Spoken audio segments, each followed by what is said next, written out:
I'm just a kid that grew up in the village of Agate. My father is Chamorro. My mother is Filipina.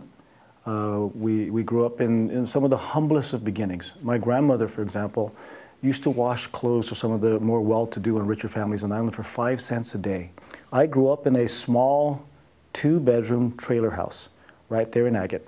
And I remember it distinctly because, I don't know if you remember these, but they were rectangular, looked like large containers.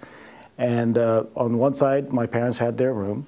And on the other side, my 3 siblings, so 4 of us, my brother and myself, had the top of a bunk bed, and my 2 sisters had the bottom of the bunk bed in this one little room. Lieutenant Governor Mike Cruz says that after these humble beginnings, he worked hard in school to become a doctor, a colonel in the Army National Guard, and now the Lieutenant Governor of Guam. So why even run for governor? As you know, I'm a physician, I'm a surgeon.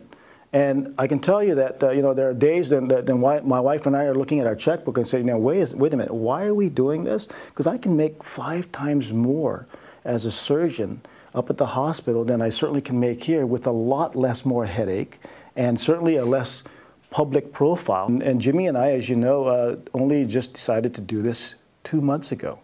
And we decided to do it in the setting of everybody else that started a whole year before us. Signs have been up for almost a whole year for the other candidates. We had essentially no machine or no organization.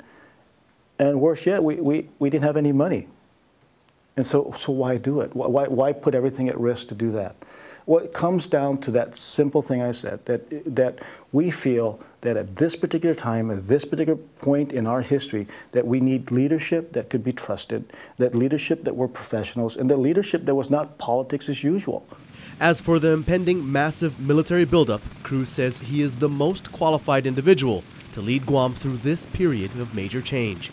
I'm a colonel in the United States Army Guard and have been to war, and in fact have been decorated in war, and have just come back from a war. So I think that one of the first things as we go to Washington and we deal with the federal government on the issues that are important to our people here in regards to the buildup, that I bring immediate credibility.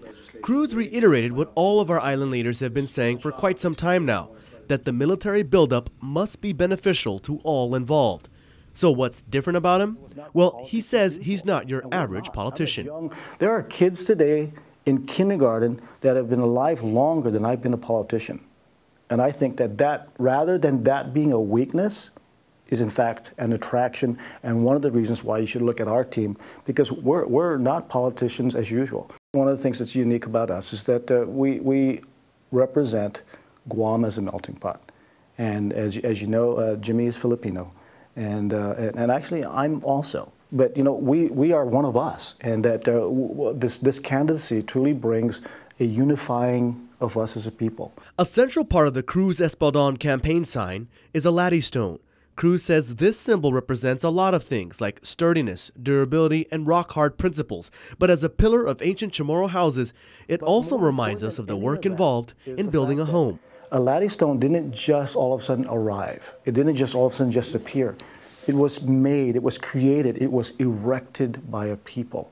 And so this candidacy, this campaign is about a people coming together to lift our home up so that we can have a much better home and a better quality of life for not only just us today, but especially for our children in the future.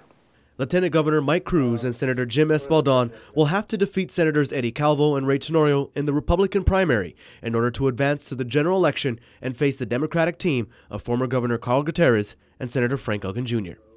Clint Rogel, PNC News.